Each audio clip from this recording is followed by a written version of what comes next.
वो कह रहे हैं कि यूपी में भी चुनाव होने वाला है 27 के बारे में, अभी से होली पे इसलिए विवाद खड़ा किया जा रहा है। बड़ी हास्यास्पद बात है।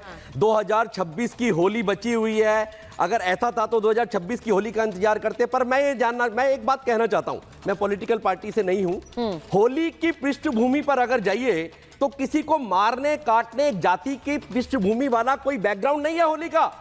हिरण्यकश्यप जैसा जो है घमंडी राजा, होलिका उसकी बहन, उसमें जो है प्रहलाद को बिठा दिया जाता है, पर वो होलिका स्वयं जल जाती है। तो उसका सेलिब्रेशन और उसके बाद कृष्ण और राधा का सेलिब्रेशन, कितना अपने आप में गुंजिया का बांटना, सारे रंगों का आना, एक दूसरे से गले मिलना और 2:30-3 बजे तक कार्यक्रम खत्म हो जाना।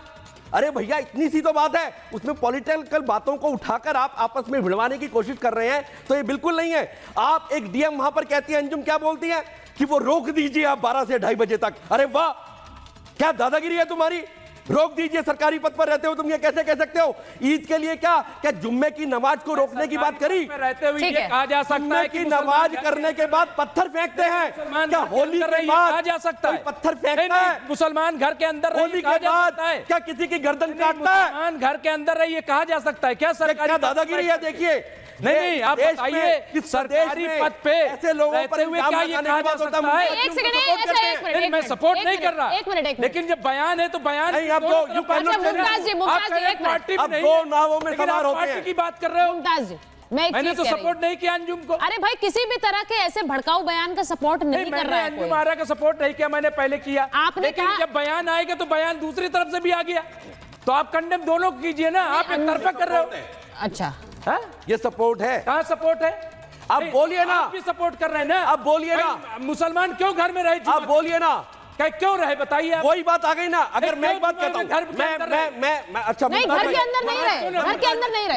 एक मिनट, मैं तो कहीं नहीं हूं कि घर के अंदर रहे। भाई मैं ये कह रहा हूं, वीकली बेसिस पे नमाज अदा होती है, ठीक है, कोई बात नहीं। अगर ऐसे हिंदू कहने लगे मैं हर मंगलवार को हनुमान चालीसा सड़क पर आकर पढ़ूंगा तो करें ना। तो क्या होने वाला है? पढ़े ना, कौन मना कर रहा है? तो ये हिंदुओं के लिए जो पढ़ेंगे तो पढ़ेंगे, मुझे लगता है कि ये अपने आप में बहुत बड़ा उदाहरण दे रहा हूं। अच्छा ठीक है, एक सेकंड। अच्छा एक होली पे तो होली पे तो इतनी जरमराहट हो रही है इनको। मैं बाहर जा रही हूं। बोला क्या?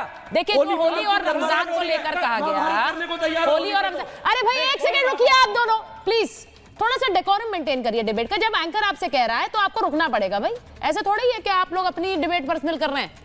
मैं एक चीज बोल रही हूँ जो उन्होंने अभी थोड़ी देर पहले कही, और राधिका जी इस बात पर गौर करिए। उन्होंने कहा कि देखिए हमें क्यों कहा जा रहा है कि हम घर के अंदर रहें, नमाज पढ़ने तो हमें भी जाना है, तो ऐसे बयान क्यों आ रहा है कि हमें घर के अंदर रहने के लिए कहा जा रहा है? अब इस पर आप क्या बोलेंगी? क्योंकि ऐसे बयान वहां पुलिस अफसरों के भी आए कि अगर आपको रंग से डर है तो आप मत निकले घर से। देखिए ये तो सभी के लिए होता है, हम हिंदू हैं, हम होली मनाते हैं। अगर हमारे घर में किसी की डेथ हो जाती है, कोई शोक का माहौल होता है, या हमारे को कोई तकलीफ है, हेल्थ इशू है या मन नहीं है, तो हम नहीं जाते बाहर होली खेलने। कोई पानी फेंक देगा, कोई रंग, जितना हक आपका है कि आप ना मनाओ उतना ही हक सामने वाले का है कि वो मनाए। अब घर में बैठिए ना, बेसिक चीज होती है। और रही बात यहाँ पे बार बार सब कह रहे हैं कि ये बोल दिया वो बोल दिया, मैं आज जानना चाहती हूँ समाजवादी पार्टी के प्रवक्ता से, जो और जितने यहाँ पे लोग बैठ के बार बार विरोध कर रहे हैं इस बात का कि जब तेलंगाना की सरकार ने रामनवमी पे जुलूस निकालने से मना कर दिया और वहां पे धारा 144 लगा दी, तब इनकी जबान क्यों नहीं चली? जब कांग्रेस पार्टी के राष्ट्रीय अध्यक्ष का बेटा ये कहता है कि हिंदू धर्म एक बीमारी है, एड्स जैसी है, डेंगू जैसी है और उसे खत्म हो जाना चाहिए, तब इनकी जबान कैंची की तरह क्यों नहीं चली? जब स्टालिन का बेटा ये कहता है हिंदू धर्म नाश कर देना चाहिए, तब इनकी जबान कैंची की तरह क्यों नहीं चली? जब तमिलनाडु में एक गांव में जहां पे मुस्लिम की आबादी बहुत अधिक हो चुकी है, मैं उस गांव का नाम भूल रही हूं, वहां पे हिंदू धर्म के कोई भी फेस्टिवल मनाने से मना कर दिया जाता है, एक डिक्टेट निकाल दिया जाता है, क्योंकि वहां पे सिर्फ 10-20% हिंदू पॉपुलेशन है, तो वहां पे कोई हिंदू धर्म के फेस्टिवल नहीं बनाएंगे, तब इनकी कैंची जैसी जबान क्यों नहीं चल रही? तब तो ये जाके कांग्रेस के साथ भी गठबंधन करेंगे, तब ये जाके तमिलनाडु में इन लोगों के साथ भी पूरे इंडिया अलायंस में चलेंगे। जब हमारे कार सेवकों पे ये इनके पिताजी अखिलेश यादव जी की गोली चला रहे थे, उसके बाद क्या जीवन में कभी किसी ने पूछा कि आपने कार सेवकों पे गोली क्यों चलाई? जब हिंदू धर्म पे सवाल होता है, और यही छोड़िए, जब भी कोई बात हुई कि हिंदू धर्म के लोग या प्रधानमंत्री जी या प्रेसिडेंट हाउस में या कहीं पे भी दिवाली मनाई जाने लग गई तो इनको तकलीफ होने लग गई। लेकिन इतने सालों से चाहे कांग्रेस अध्यक्ष का घर हो, चाहे प्रधानमंत्री हो कांग्रेस के या प्रेसिडेंट कांग्रेस की सरकारों के समय हो, तो जब वहां पे इफ्तार मनाई जाती थी तब कोई सवाल नहीं करता था। सारे सवाल, सारी चीजें सिर्फ हिंदुओं के लिए। क्यों भाई, ये क्या बात हुई? और अब आपके ऊपर अगर किसी ने बोल दिया कि घर में बैठ जाइए तो आप लोग फुदकने लग गए। ऐसा नहीं चलेगा और ना ही ये देश बर्दाश्त करेगा। हिंदू अब हिंदू आप कभी भी देख लीजिए, एक बार भी कभी आपको ये देखने को मिलेगा कि हिंदू ने मुसलमान के खाने में थूक दिया। इतना बड़ा कुंभ हुआ, क्या कहीं पे भी किसी और धर्म के या किसी और धर्म के रिलीजियस प्लेस के बाहर जाके हमने कोई पथराव किया हो? लेकिन अगर मस्जिद के बाद से हिंदुओं की यात्रा निकल जाएगी तो यही समाजवादी पार्टी के लोग उकसा के उनसे पथराव करा देंगे। तो ये आपको रोकना पड़ेगा। आप हर बार ये नहीं कर सकते, तब आप चुप हो जाएंगे जब हिंदुओं के खाने में थूका जाएगा। एक बार मैं बड़ी खबर बता दूं, उसके बाद धर्मेंद्र जी आपके पास आ रही हूँ क्योंकि बहुत सारे सवाल उन्होंने उठाए। एक बड़ी खबर सुन लीजिए, मथुरा पर सीएम योगी का बड़ा बयान जो आया है, मैं चाह रही हूं कि उसको भी गौर करें, उस पर भी गौर करें। मथुरा पर सीएम योगी ने क्या कहा है? उन्होंने कहा मथुरा वृंदावन के लिए रास्ता साफ है, एक दिन पूरी दुनिया भगवा पहनेगी। मथुरा वृंदावन के लिए रास्ता साफ है, एक दिन पूरी दुनिया भगवा पहनेगी। भगवा सनातन का प्रतीक है।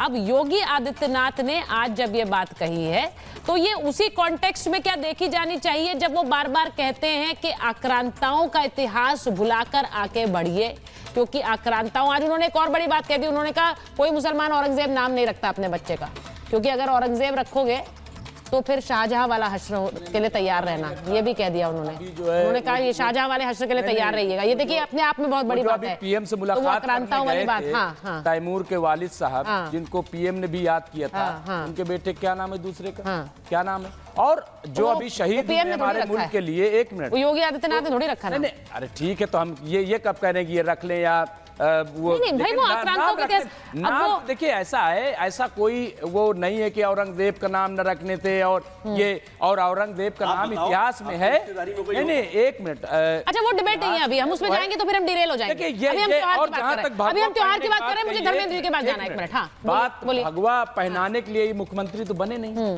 सुचारिता, ये मुख्यमंत्री बने हैं कि वहां पे मरीजों का इलाज कैसे, आपसे नहीं कह रहे हैं वो भगवान, रोजगार कैसे, वो ये कह रहे हैं एक दिन पूरी दुनिया भगवा पहनेगी। स्कूल जो बंद हो रहे हैं प्राइमरी, वो खोलने का काम करें, वहां से जो गुर्बत है वो दूर करने का काम करें। अभी कल रिपोर्ट आई है 14 लोग, वो कह रहे हैं इस्लाम 14 लोग खुदकुशी करके मर गए। इस्लाम से पहले संभल आया। इस बात को पहचानिए, इस बात की सच्चाई को समझिए। अब एक मिनट रुकिए, मैं एक बार धर्मेंद्र जी के पास जा रही हूँ। धर्मेंद्र जी के पास, धर्मेंद्र जी देखिए, सवाल ये है कि जब होली और त्योहारों को लेकर इतने बयान आते हैं तब अखिलेश जी कहते हैं कि ये नफरत फैला रहे हैं, लेकिन जब बयान जो राधिका जी ने कहा, मैं उन्हीं का सवाल आप तक पहुंचा रही हूं, उन्होंने कहा कि जब हिंदू धर्म को संक्रमण कह देते हैं, हिंदू धर्म एक बीमारी है, इतने बयान आते हैं, तब कोई गुस्सा क्यों नहीं आता, रोष क्यों नहीं आता है? या लगता है ठीक है कोई बात नहीं है, वोट बैंक थोड़ा ही है?